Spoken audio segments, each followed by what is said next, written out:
Welcome to Samu't Sari, Conversations with Mimi, a weekly podcast by Dinosocial, also a member of the Guerrilla Podcast Syndicate. Samu't Sari is where we can show that ordinary people do extraordinary things. Tune in to be entertained and to learn something new with your host, Mimi Lorilla.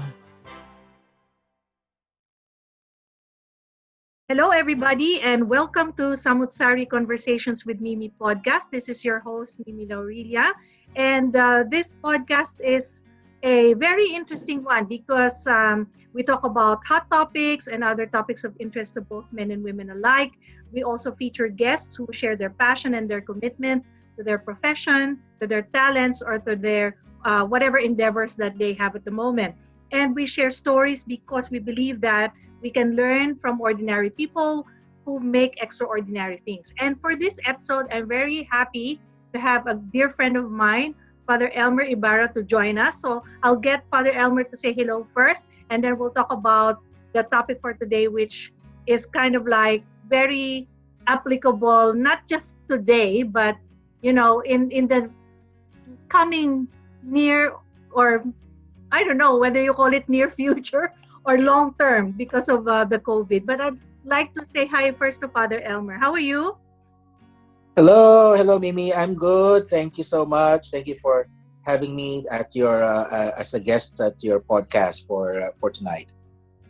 Thank you, Father. Just to give an in kind of like an insight, because different priests belong to different what do you call that? Not really organization. Congregation. So, Father, based on what I know about you, you have been ordained for many, many years now. I think it's mid to late 2000, maybe 2007, 2008. Yeah. Is that right? Yeah. And then you are a part of the SBD. And then as a missionary, you've traveled a lot. So maybe you can give us a little bit of a flavor in terms of your travels. Yeah. And at the moment, Father, you are in the Northern Territory. So maybe you can backtrack a little bit about your priesthood. Tell us a little bit about that and why you landed in Northern Territory in Australia. Yeah, actually, I got ordained as a priest on the 3rd of February in 2007 in Tagaytay City in the Philippines.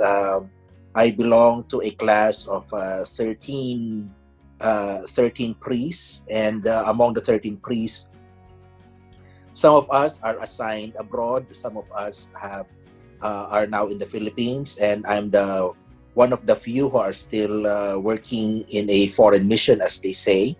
And I got after my ordination in 2007, 2008, I was asked to transfer to Australia first for 5 months here in Sydney and also in Melbourne.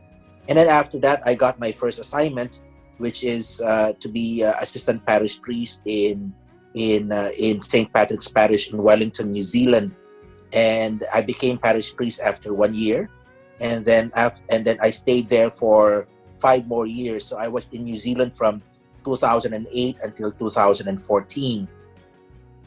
And then after my stint in New Zealand, I was asked to come back to Australia, and I was assigned to as the vocations director for the Divine Word Missionaries. Yeah. And while I'm doing that, I also work in the parish in Macquarie Fields in Western Sydney. Yep. And I was there for 3 years from 2014 until 2016. Then after that, I was asked to move again, and this time to be the Bible Apostolic Coordinator of the Divine Word Missionaries here in Australia. And I moved to Marsfield, which is a little bit more closer to the CBD, to our provincial headquarters in Marsfield. And and from there I worked as the Bible Apostolic Coordinator for 3 years until from 2017 until 2019. And then while I was doing that, work, I also got to go to India for 8 days for a meeting of all biblical apostolic coordinators of of the Divine Word missionaries in Asia. And then also just last year, I went to Rome to study for a short course on the updating of the Bible. So I was there for about 10 weeks in Rome.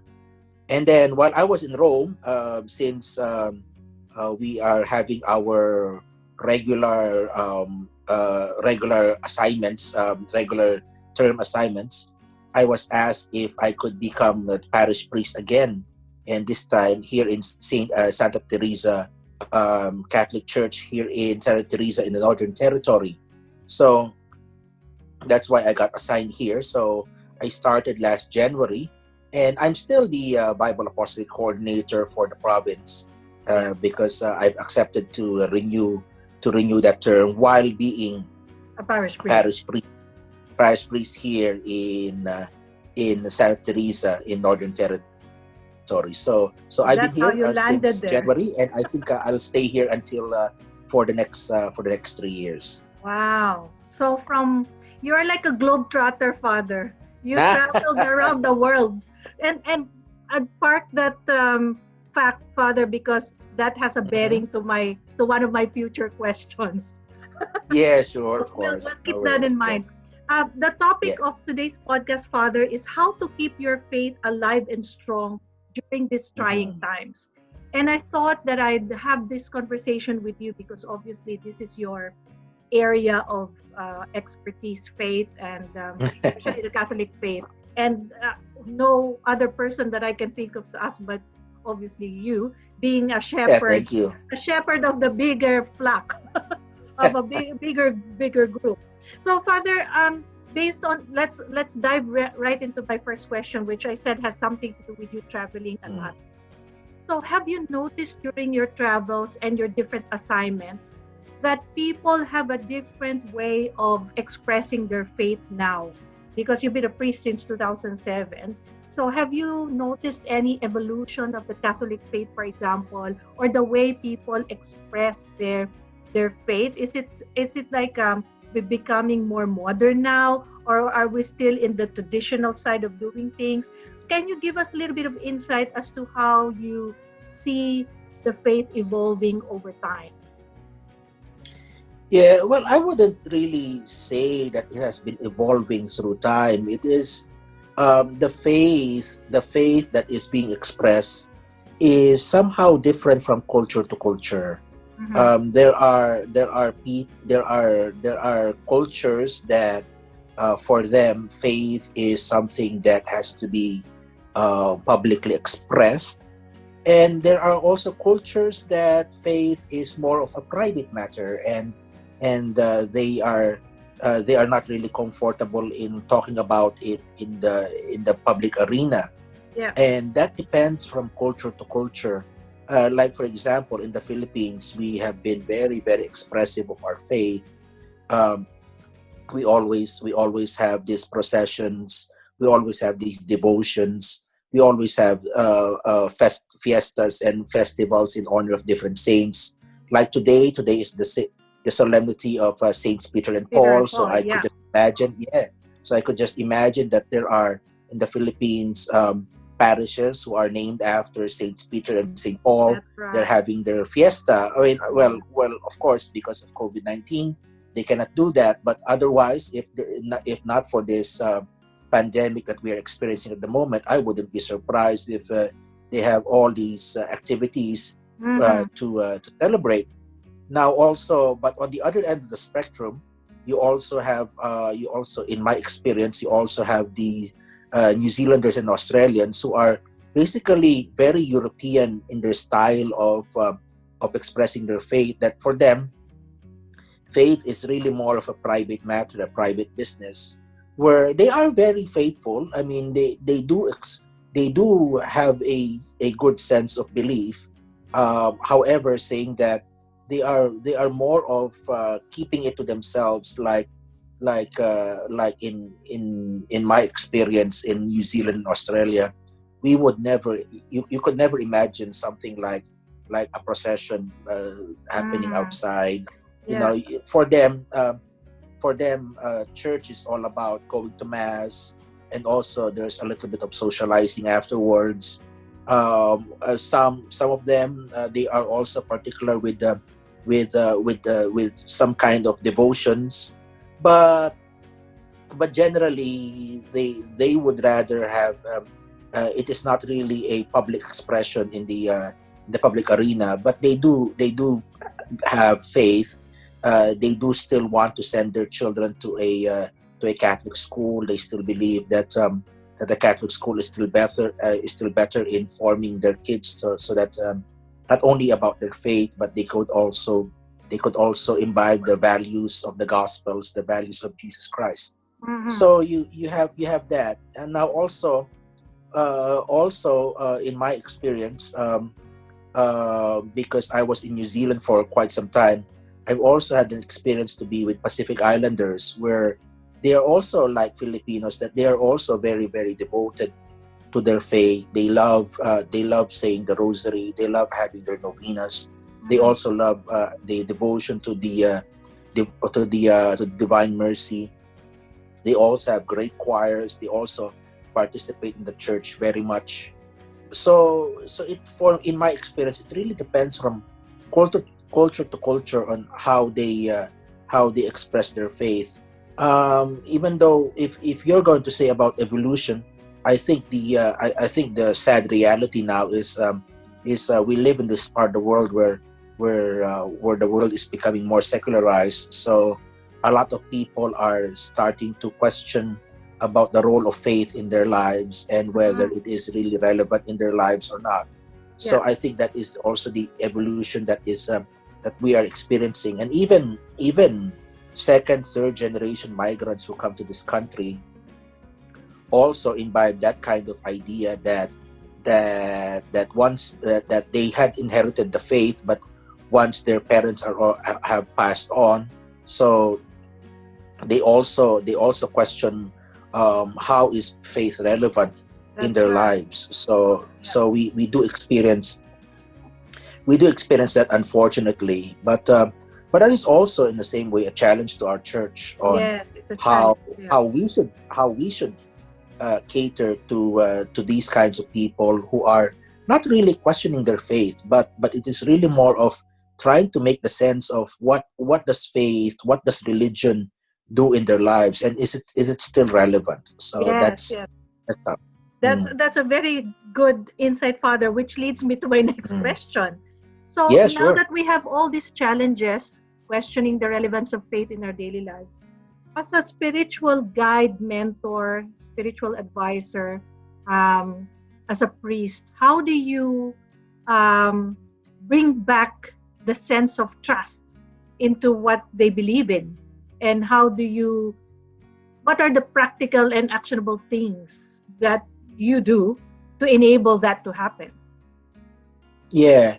Well, first is, as a priest, first is I have to be authentic to myself. I have to Mm-hmm. be authentic in my own faith and how I practice my faith. Yeah. That I don't practice my faith in a way that it is all about a show, or just to say to other people that I am a priest, I say mass, I do all these devotions and stuff, and I do it for a show. People here are wise enough to know whether are you authentic, are you sincere in what you're doing, or are you not.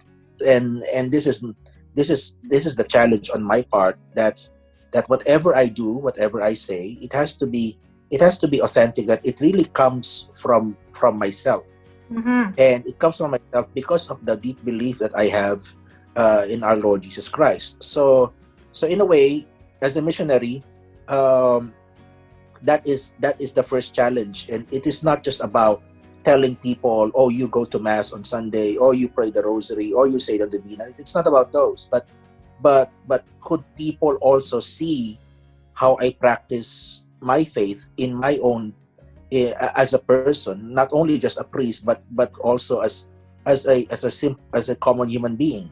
And Yes. also at the same time, I also would want to, in a way, I also would want to show that even if I'm a priest, I'm still like any other person. I still love sports. I still love Mhm. walking my dog around. I still love to socialize and meet people. I'm still also interested in politics and everything else, like every other person Mhm. is. So for me, I think that the challenge is that how to be really authentic, how to be how could people see Jesus in you, even though you can live your life, that you can live the life the whole day without even mentioning Jesus at all. So how could they see, and if they can see that you are really an authentic person, that you really practice the values and gospels of and gospel the values in the gospels, Mhm. then people can see that, oh, maybe, yeah, he's authentic, he's happy with what he's doing. Maybe there is something that he has that makes him do that way, and Yes. I try to be that way. Yes. Father, I'm very enlightened already. I'm getting excited because your answers really kind of on point with the things that I want to learn today. That no, we So just we just try to I make it think so I'm simple as blessed today, possible. Father. Okay. That's right. My next question, Father, is because the theme of our topic is how to keep your faith alive during these trying times. Do we still have to measure our faith? Like, is that still a concept that we need to focus on, or like you said, just be authentic and just practice, just do the just do what you need to do without the show aspect. So um does that still have to be measured, or the Lord already knows that, if you do good deeds, then you are like mirroring me in everyone and everybody else? So what can you say about that, Father?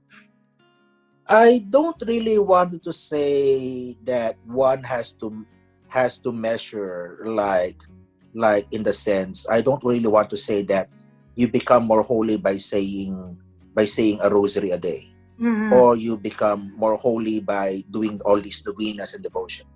At least for me, one aspect that is important in one's faith, and also in our church, is at least to go to mass on a Sunday or a Saturday night. I mean, that's the most basic of them all, because Mm-hmm. not only because the church commands us to do this, and not only it's because it's part of the Ten Commandments to honor the Sabbath day, but it is also a way of expressing our faith with other people. Mm-hmm. As I said earlier, that sometimes faith could also be a personal business, and I do believe that some people wanted that faith is a personal matter. But at the same time, there's also another aspect of faith that needs to be expressed with a community. Mm-hmm. That's why even Jesus says I forgot the chapter and verse, but I think Jesus says in the Gospel of Matthew that whenever two or three are gathered in my name, I'm there in their midst. Yeah. So even though I could go to my own room and pray alone, Yeah. and definitely God would hear that, definitely. Mm-hmm. But there is still this community aspect that is necessary in practicing one's faith, and that is by being together in a mass. Mm-hmm. Now, saying that, at least if we are able to do that, if we are able to be with the community, because faith also, even though it is a personal matter, but faith also grows whenever we are together. Yeah. Faith also grows whenever we pray together, whenever we share each other's lives together on our journey towards the kingdom of heaven. These things cannot be done on a personal level. These things can only be done if we live in a community where we share the same faith.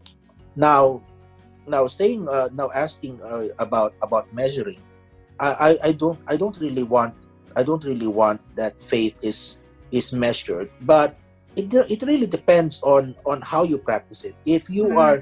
If one person is happy by saying the chaplet of the Divine Mercy every day, then good Mm-hmm. on them that they do that.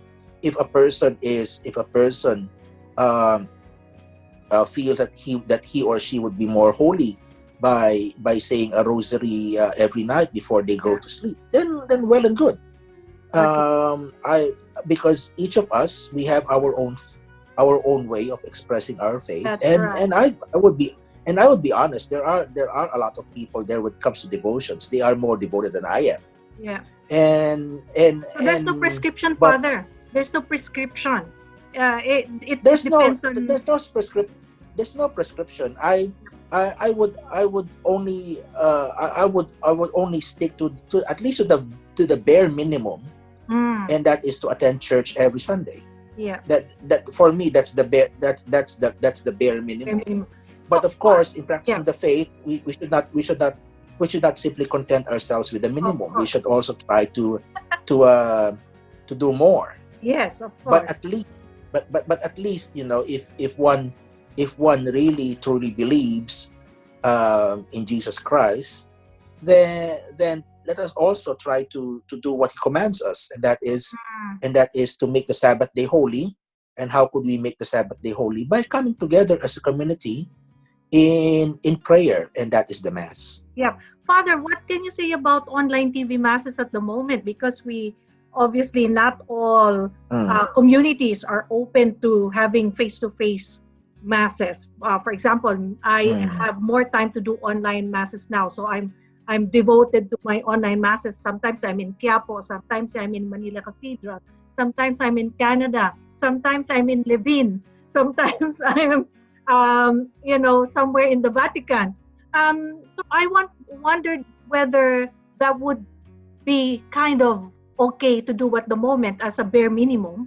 And I wondered whether you can comment around the spiritual communion nowadays, because that's what we pray during communion, because we cannot receive the Holy Eucharist if doing online TV masses. So, what are your thoughts around that, Father? Yes. Well, first of all, online masses on TV have always been with us for a long time now. It's not something new, Mm-hmm. especially TV mass. Yeah. It's not something new. Even here in Australia, we have a TV mass. I think on channel 10. I think at 6 o'clock in the morning every Yes, Sunday. Father. I also Um, do the yeah, there Sunday is. early morning mass. Yeah, yeah, yeah. I mean, it has always been with us for a long time now, because it caters for people who are too sick that they cannot go to church. So these things are, don't be surprised, but these things have been with us for a long time now. And however, because of COVID-19, the demand for online masses have skyrocketed, because we cannot go to mass. We cannot go to church physically, so we cannot gather physically because of the pandemic, which is fair enough. I mean, what can we do? Of course, Jesus also would not also, if he was here, he would Mhm. not also allow us to go to church, because there are more things that are also important, and we don't want to spread the virus to each other. So, however, saying that, for me, these TV masses, these online masses on the internet, these are only band-aid, as I call band-aid solutions. Yeah. These are band-aid solutions for the meantime. It is only a Yes. temp it's only a temporary solution for a problem that is with us. Remember, we are living in unprecedented times. Mhm. A lot of people, well, almost all the people here have never experienced this kind of tragedy in our whole world. A lot of people may have experienced world wars. A lot of people may have experienced different kinds of violence here and there. But something like this is something that is really, really, really, really different, and really, really challenging for everyone. That's why a lot of churches, a lot of religious congregations have also resorted of doing online masses, not only to provide spiritual nourishment to everyone, but also to keep in touch. again, it all goes down to relevance, that the church to be able to express that it is still relevant in our lives. Mm-hmm. That's right. We try to reach out to as many people as possible, because of these circumstances. And there are people who are still demanding that there should be alternatives Mm. to be able to continue to be spiritually nourished, because of this pandemic. Now, with regards to your second question about the spiritual communion, again, this is again another band-aid solution, because we cannot receive physically the body of Christ through the consecrated host and also the consecrated wine. We cannot receive that at the moment. So spiritual communion is the next best thing. However, saying that, for me, it's still different It's when still we are different. able Yeah. to Yeah. receive actually, in actuality, the very body of Christ, Mm-hmm. the blood of Christ. It's still different, Yeah. because that's the whole point of communion. The whole point of communion is that God, or Jesus, loves us so much that he wants to become a part of us so that we can become a part of him. That's why the body of Christ, the blood of Christ, have been made available for us to partake. So Yes. again, having spiritual communion, it is the next best thing, Mm-hmm. but at the same time, it is only a band-aid solution, that whenever, if the time comes, and I hope it comes very soon, that we can have masses again in our churches, Mm-hmm. then hopefully we will be able to receive again the body and blood of Christ. Yes. I will help pray for that, Father. Yes. So Well, so actually, for Father. us here, we are already doing it. We are since the 17th of May, Oh, good, good, because good. because here in the Northern Territory, we have very few cases of COVID-19, and we have no case in our own community here in Santa Teresa. So that's why we are now allowed to have these things. Yep. You are more free to So roam around. we are more we are more free. Okay, Father. So we're nearing the end of our this discussion. So Yeah. what is your advice, or what are your tips, or what can you share with us to assist the all of us who are feeling a little bit unsure, feeling a little bit down, feeling a little bit disconnected, feeling a little bit unsure, all these emotions around Yeah, I the know. situation. So how do we keep our faith alive and strong during these trying times? Well, first is have a regular schedule. Like if you wanted to hear mass online, then have a regular schedule. Do your whatever. Like, for example, if you go to mass at 9 o'clock on a Sunday at church, then find a mass that is also online, that is also happening at 9 o'clock in the morning. And then also, while you are doing an online mass, then also try to imagine that you're also in church. So it means that you have to also turn off your cell phone so that you will not be Mm, disturbed. Also try to be in a good disposition, so that you can feel that even though you are at home and you are hearing mass online, then you can still feel that you are still in church. And yeah. then for people who are really, as they say, they are worried about and unsure about what is happening, you know like all other tragedies in our world, these things pass. And I think we are in a fortunate situation where the only thing that we really have to do is that to be able to survive the pandemic is very simple, like just by maintaining social distancing, by Mm, not going out unnecessarily, mhm, by avoiding, by helping out, protecting our more elderly loved ones, mhm.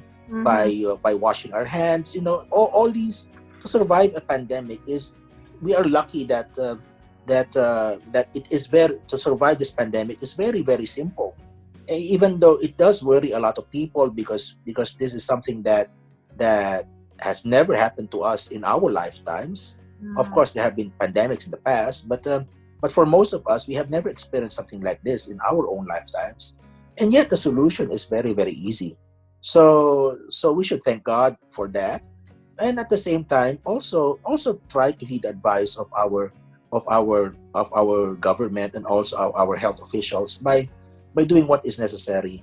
And of course, we continue to pray that one day this will pass, and hopefully, as a country, or as a whole world, we could learn a lot of lessons from this and become better people, so that I mean, this might be the first in a long, long while, but I don't believe Yeah. that this would be the last of any tragedy, of any human tragedy, because we will always experience. So for me, I think it's all about trying to be calm, and actually now it's things are becoming clearer. So for us, we should be lucky and thankful to God that the solution is very simple. Yes. And obviously, like what we discussed a while ago, kapit lang, Father. That's what the Yeah, yes, Filipinos I will know. say. That's I what the Filipinos will know. say. But in English, how do we do that? Keep faith, keep strong, keep Keep carry on. faith, yeah, be strong, Yeah, I yes. think that's good. Very, very interesting, Father. Yeah. I really appreciate the time that you've given me today, and also Oh, your that's right. words of wisdom. So, and in Mm. closing, Father, I'd like to invite our audience that if they have other topics or stories that they wish to feature or discuss in the podcast, they can reach out to me at mimi@dinosocial.com. And Father Samutsari is a member of the Guerrilla Podcast Syndicate. They are the ones that invited us to become a part of their network, and they will help spread the word, because we want to reach out to as many Filipinos as possible, not just in Australia and in the Philippines, but all over the world. So, Father, again, Yes. thank you very much for your time today. And I hope this is not the first, or this is not the last. There will be many, many more. I'm hoping this is just Oh, the yes. Yeah, I'm looking so. forward to that. Yes, Father. I will definitely keep you in mind, especially if I need advice on your expertise, which is around faith and spirituality and all of that. So thank you very much, Father Elmer Ibarra, for your time. And the way we now close the show is to wave to everybody. It seems to be the new normal when you are communicating with somebody else online. So thank you again, Father. And All right. well, keep warm where you are, even if you are in the desert. And we'll see Yes. our audience members next time. Bye, everyone. Bye, Bye, Father. everyone. God bless.